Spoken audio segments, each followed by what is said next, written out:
Before you tell your plans to everybody, listen to this. Hindi lahat ng tao na nakangiti sa'yo ay gustong makita kang magtagumpay. Hindi lahat ng nagtatanong tungkol sa mga plano mo ay tunay na interesado sa ikabubuti mo.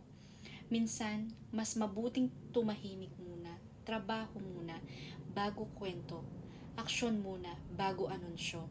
Hayaan mo ang resultang magsalita para sa'yo. Kapag may pangarap ka ngayon, ingatan mo ito.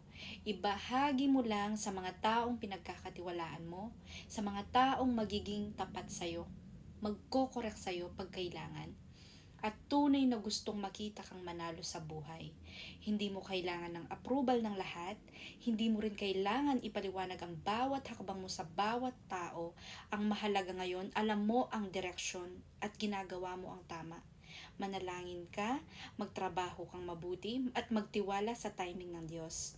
Dahil may mga pangarap na mas lumalago sa katahimikan kaysa sobrang pagpapaliwanag. Protect your peace, protect your goals, and keep moving forward. Maraming salamat sa pakikinig. God bless us all.